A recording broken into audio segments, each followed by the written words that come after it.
Hello, everyone, and welcome to Founders Ascent, the podcast where we discuss books relating to fitness, entrepreneurship, and self improvement. My name is BJ, and I'm here with Gavin, and we're discussing Deep Work by Cal Newport.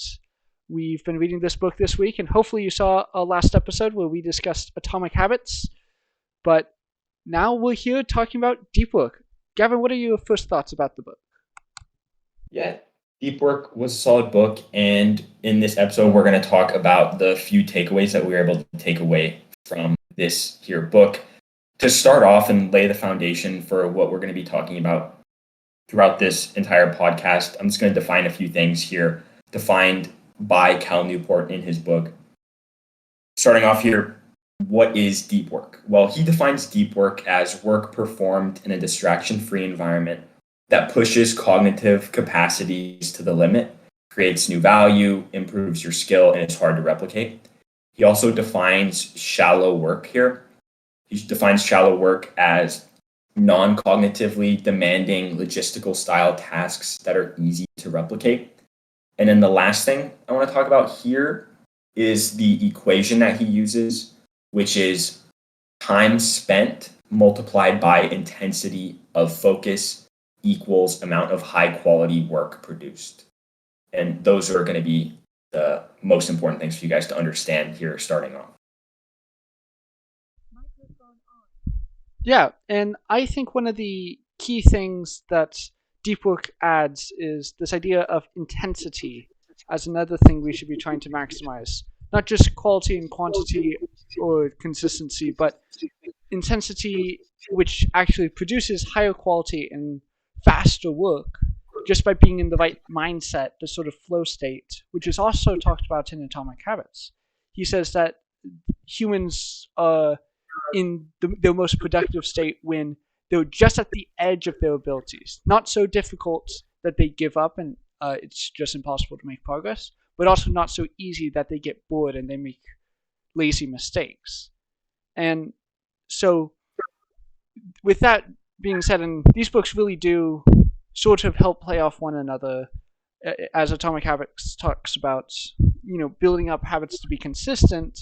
Deep Work is creating a very specific habit, which is this habit of distraction-free, dedicated blocks of time for a specific purpose that moves you towards whatever goal that you want to accomplish.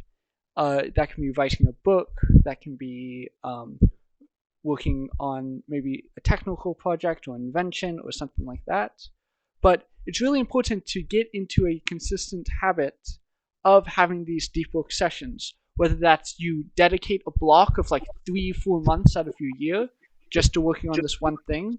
It talks a lot about how Bill Gates would go on like a 2-week long trip just up in the cabins and just read and write and think about what important things were happening at Microsoft and how the world might change.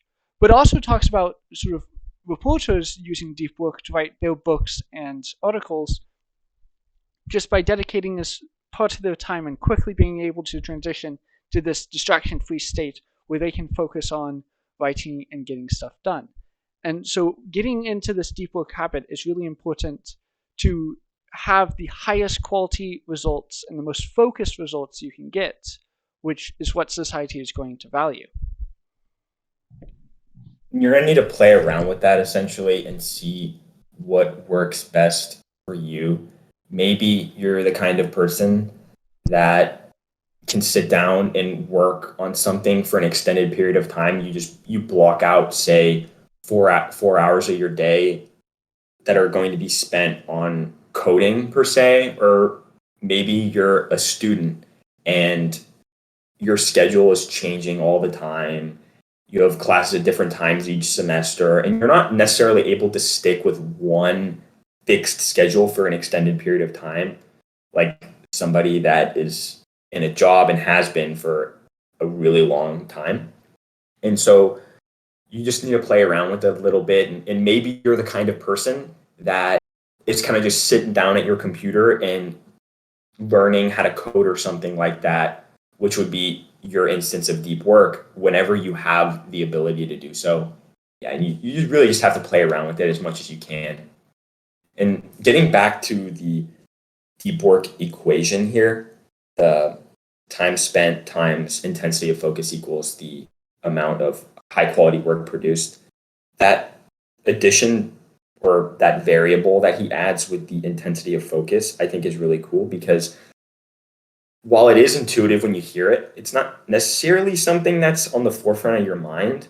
Most of the time, and for at least for me, I've just thought about time spent doing something being the biggest factor in my output. And if I spend more time doing something, I'll essentially be better at it, which is true.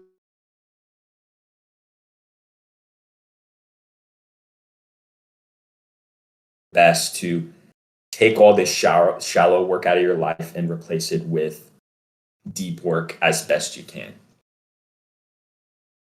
Yeah, and so when establishing this habit, you really want to go path of least resistance and maybe talk with your boss directly about how much do they actually expect shallow work to be done, like answering emails, attending meetings that aren't particularly relevant to you, stuff like that, and actually figuring out and getting their permission to ignore stuff that would reduce their your personal time for deep work. And also, I definitely agree that time spent on it is probably one of the most important factors. But it's not just time spent. I think about it as number of iterations. How many times am I able to do this and get results and evaluate those results and learn from them?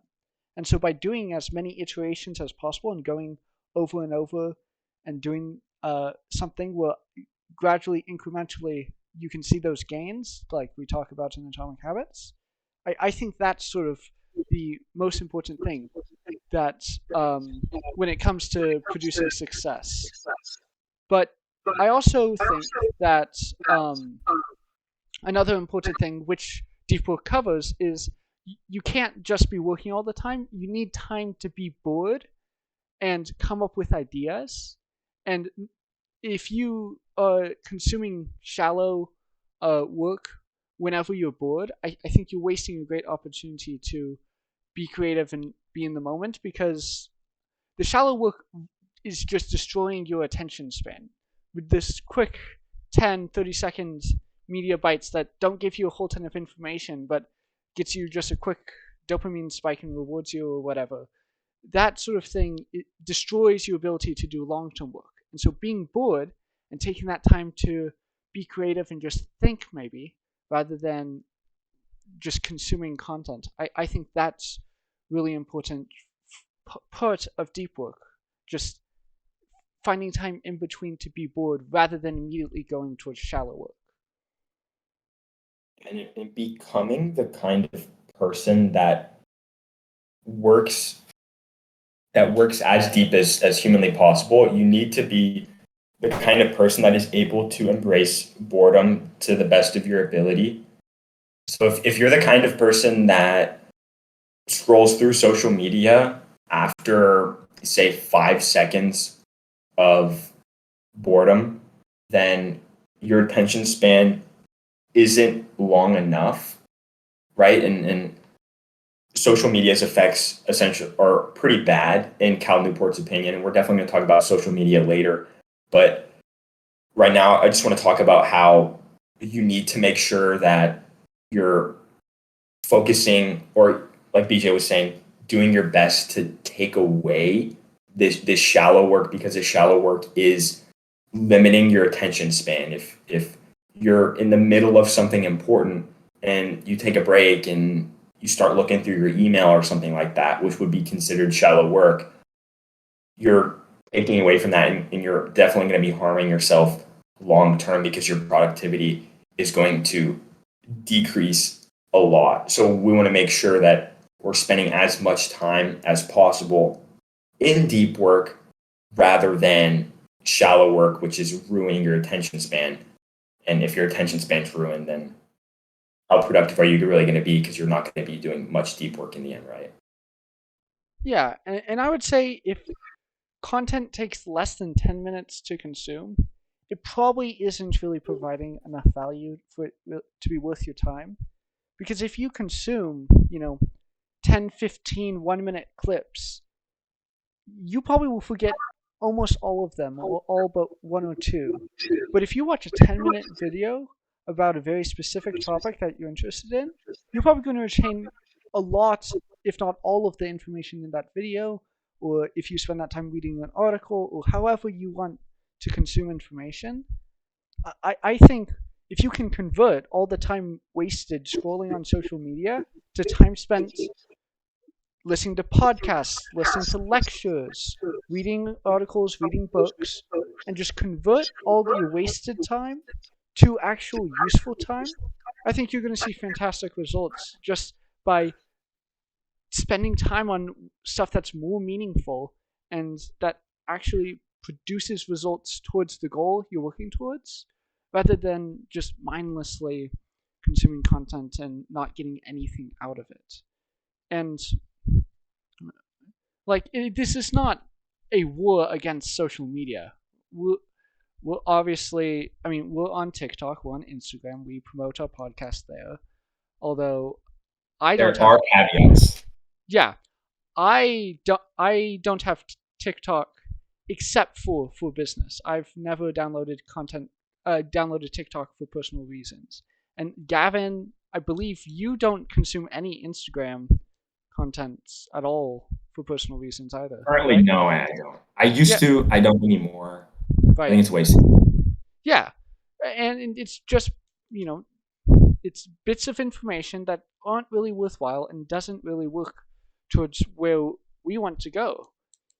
We understand, like, there are great benefits to social media. Through social media, anyone can become an influencer and live their passion and grow a following and turn that following into sponsorships and other ways to monetize their audience. And from there, they get to do what they love and simply just make content around what they love and live their life doing that. And that's fantastic. But those people, I think, are getting a whole ton out of social media, where a lot of other people, they're getting negative out of social media because even though they feel like they're learning stuff, they feel like, oh, these little tips and tricks that I'm just going to save, I'll go back and look at them and they'll be super useful to remember, or this clip is funny and makes me happy. Yes, I'm sure in the moment it makes you happy, and I'm sure in the moment you think that tip or trick is the coolest thing and really awesome. But how often do you actually go back and look at all those saved videos, or actually remember the content you consume? Because it's just speeding past and there's not that much actually meaningful there. And if you do remember something, then it probably was legitimately meaningful and you found the needle in the haystack, basically. How Newport does dedicate an entire chapter of this book on quitting social media, and he definitely does hold strong opinions about social media. He doesn't really use examples where social media is beneficial within a person's life. I think he does make a really compelling argument against social media. This was definitely my favorite chapter of the book because social media is something that I've done my best to ease out of my life over the past few months. And so reading this chapter really resonated with me because of that. He talks about how starting off, initially, you have to make goals, right? And so you sit down for a while, you make your goals, and after you've accomplished step one, which is making your goals, you got to move on to step two, which is creating a system that allows you to accomplish these goals. Okay. And part of forming that system is picking tools that are going to help you accomplish these goals. Okay. And when you're picking these tools, you need to make sure that these tools have more positives than negatives. And that's extremely intuitive. But some people think that some of these positives here are actually positive, or are actually positives when they really aren't. And so he talks about social media here and it being a tool because it essentially is. And so let's say the goal that we're talking about here is becoming a more social person. and talking to friends more, right? And you need to sit down and list a bunch of tools that you would use to help you accomplish that goal. And social media would probably pop into your mind for that goal because I mean, it's pretty clear. Most people think that the connections that you're getting from social media are actually meaningful. I say connections with air quotes there because I personally don't think that the connections you're getting from social media are actually meaningful in the end anyway. But what you essentially have to do is you have to find out what your goals are, right? Create the system that's going to help you get towards those goals, which is talked about in Atomic Habits, which I think is a great book. You guys should check that book out. But in creating that system, you need to find tools that are going to help you, right? And you need to stick to the tools that are actually the most important, right? In this chapter, he brings up the law of the vital few. And the law of the vital few essentially says that in many settings, 80% of a given effect is due to just 20% of the possible causes, right? So for any goal that you have, about 20% of the tools that you're using are going to produce about 80% of the output in helping you accomplish said goal, right? So if you name like 10 tools that you're using to help you accomplish a specific goal, I bet you only two of those tools that you're using are actually producing like 80% of the output that are actually getting you towards this goal. So you really need to think about it that way and actually stick to the couple of tools that are seriously benefiting you. And I doubt social media is going to be the top two for like 99% of people. Yeah, unless you're using social media for a very specific reason, growing a brand, promoting a business, then Yes. that's an entirely different category. Content production and using media to uh, have leverage in the world, that's perfectly reasonable. We're talking very specifically about people who are consuming social media, and but that social media isn't doesn't have a goal in mind. Like that is not moving towards a goal that they want to accomplish. If you're trying to write a book, consuming social media content about writing books might be helpful. Like a lot of times it's just going to be junk food social media basically that isn't actually promoting anything unless you are actively interacting with it and you're going through iteration after iteration. Like if you're maybe going through social media and you're tracking down writing prompts and you're actually using those prompts to think about your world building and write uh, down ideas for your book, that's probably actually useful because then you're going through iteration after iteration and becoming better and better at being a writer. But if you're watching just like clips from movies because you want to write a screenplay and you think those clips are helpful, they probably aren't. They're probably just clips that are, sure, very well written and can be analyzed. But it's probably more important for you to focus on your own writing rather than other people's sort of clips of well written screenplays that are just one element of a good screenplay that you aren't actually interacting with or becoming any better at. And using social media as a way to form connections with other people, as Gavin was talking about, it's a great purpose, and I'm very happy I get to talk with friends around the world instantly and not be restricted in that way. But if you also, for all those connections that you're just maintaining and they're not actually that meaningful, maybe you tuck social media consumption into the last, you know, 10 minutes during lunch.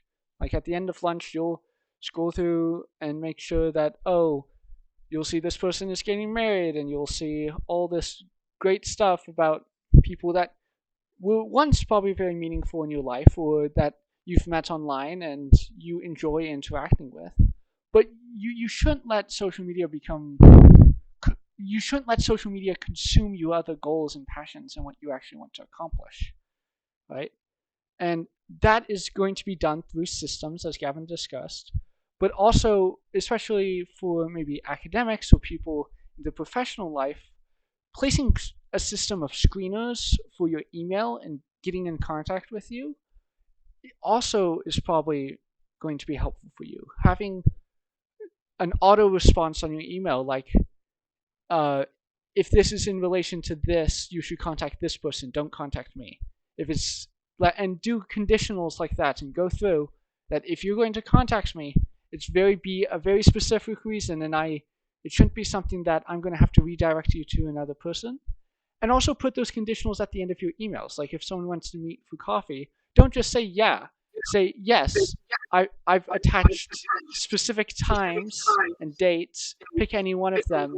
Or if none of those work, go ahead and call me here and we can discuss it. Or something like that, where you limit the number of times, number of back and forth emails and communications that are necessary to accomplish a goal, and just think about your communications as shallow work that is taking away time that could be better focused on accomplishing your goals. And using sort of the 80-20 principle to limit stuff to only the most efficient, the most beneficial tools is a great way to aggressively sort of defend your time and make sure that you're able to accomplish the things you want to accomplish. Because at the end of the day, you don't have that much time to do the things that you want to do. Yeah, that's definitely true. The 80-20 principle is awesome. I think the main caveat with social media that I would say is if you're producing something or using, like BJ was saying, social media to grow your personal brand, I see that as the main source of wanting to use social media in the end. But the 80-20 principle still applies. Okay. Like if you're able to grow your brand in another way, then in a more efficient way than using Instagram, then do it the other way, right? Like the 80-20 principle applies regardless. I just think that the 80-20 principle would be the best with growing your brand. Like you're probably going to be the most productive with social media if you wanted to do it because it's free leverage. There's a ton of people already using it, like that's free advertising if you're able to gain a sizable audience through it. And Yeah, then pretty much the and last I thing I want to, oh oh yeah, you go. yeah, I just want to interject. You can also use the 80-20 principle to identify specific platforms. Like there are at least a dozen different places, Instagram, TikTok, Facebook, YouTube, LinkedIn, all these places, Reddit, where you can grow your brand in specific communities. And you should try to identify where the attention actually is and where you're actually able to provide the most value rather than just doing what's easiest or what's what or just going broad and doing everything, because that probably is going to waste a ton of your time from providing actual value where it matters. And so avoiding platforms where you're not seeing a real return even while growing a brand. Now, not avoiding platforms like, oh, I tried this for a week and I haven't seen any growth, therefore the platform must be bad. No, but making, once you have done it for a very long time and gone through several enough iterations where you can actually see, oh, this platform actually isn't providing the value I need from it for it to be worth my time compared to the time I'm spending to produce content for it, that's when you drop it. Not, drop it as soon as you don't see any results, because that's not how social media works when growing a brand like that, obviously. True. You definitely apply it small scale like that. It doesn't necessarily just have to be in the broad sense of social media just as a tool in and of itself. You could apply it to like 20% of the social media platforms, right? And try to narrow it down to those and then spend all your time on those 20% instead of the other ones that really aren't having a good bang for your buck. But getting back to like connections with social media, I just want to talk about how the connections, and I say connections again with air quotes because they're not necessarily authentic connections that you're going to be getting online. I really am not the biggest fan of social media for this specific reason because those connections that you're getting aren't as authentic as you necessarily think they are. People post or people tend to post events on social media, and by events I mean big things in their lives, and they can spend a lot of time picking and choosing what they want you to see about their life. And this is the biggest part about social media that I think is bad because you think by seeing your friend post, or I guess an acquaintance for that matter, post something about their life, like say they win a race or something like that in a track meet, okay? You see that they won a race, okay? But you see this broad event that they've done, and you don't see anything. You don't know how hard they work to accomplish that goal. You just see their shiny outside. When you're seeing their shiny outside, you have absolutely no idea about anything else that is going on in their life. Like you may think this person has it so much better than I do, or something like that, and in reality, maybe this person's actually fairly sad, right? Because they're only posting their shiny outside on social media, and you looking at that and thinking to yourself, this person probably has it so much better than I do, I think is a bad way of thinking about it. Sort of the last thing I wanted to say about this as well, like this doesn't have to do with social media anymore. It's kind of a tangent, but it really just deals with looking at people's shiny outside. So like let's pretend you're like driving in your Honda Civic or something like that on your way home from work. Maybe you had a bad day and you're not the most well-off person financially, and you see the person to the right of you is driving a really nice sports car. Let's pretend it's a Ferrari or whatever. And you see their shiny outside, but you don't really think about anything else in their life. Okay. You see the fact that they own a really expensive car, and you didn't think about the fact that maybe this person has a ton of responsibility in their life because they're able to afford that Ferrari, right? And maybe this person is extremely depressed, and you don't realize that, and you sit there in your cheap Honda car, right? And maybe your life in actuality is better than theirs, better in the sense that you're happier than them. And I think that's the most important thing that I remind myself of when I look at social media and look at these posts that these people are doing, because they're posting events. They're not posting anything else. And I think it's very superficial when we look at it and say that they're better than us, when in actuality, they may not be. Yeah, and I mean, there was always editing that's happening on social media. And I don't just mean that in the graphic, like visual effects editing, but also in the sense of just picking what to post and when to post it, and sort of understanding that you're not getting a complete picture of someone's life when you're looking on social media. And so thinking that that's going to be a deep connection when it's only a partial part of the, like it's just a small portion of their life that you're getting access to through social media.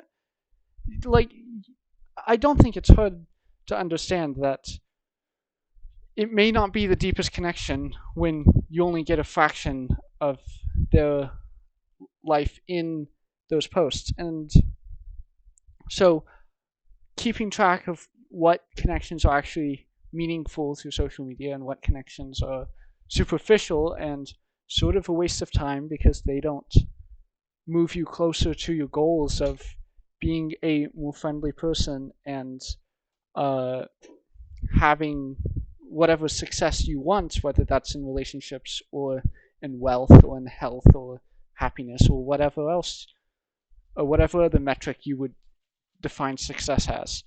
But so I think that's sort of all I have to say about Deep Work. It was an interesting read, a bit like I think Atomic Habits certainly was much better in terms of actual practical advice you can apply to your life, and in terms of how, in terms of being super specific about what you need to do and why it's valuable. Where this went on and on about, you know, deep work, what is important and valuable and all that, but maybe it wasn't nearly as clear about what it would take to accomplish that, because it it made, at one point in the book, it made a simplifying assumption that I found somewhat annoying, which is that time away from the internet equated to more productive deep work time, which I think is a little absurd, because you have access to so many more resources through the internet that I have a hard time imagining that someone is more productive without it, assuming that when they use the internet, they don't get distracted.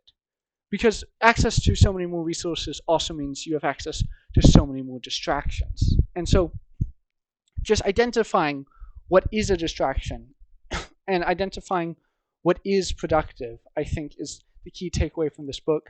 And reducing what you do to the most impactful, most beneficial activities, and leaving the rest out. Because if it's really not having that much of an effect on your life, why are you wasting your life doing it?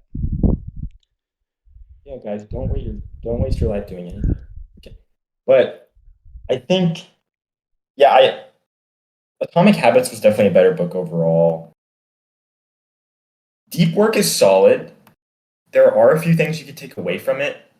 I think a better way to spend your time would probably be reading Atomic Habits in the end, because I think there's a lot more to take away from that book as far as automizing things in your life to the best of your ability, because motivation is perishable and it's not going to get you from point A to point B.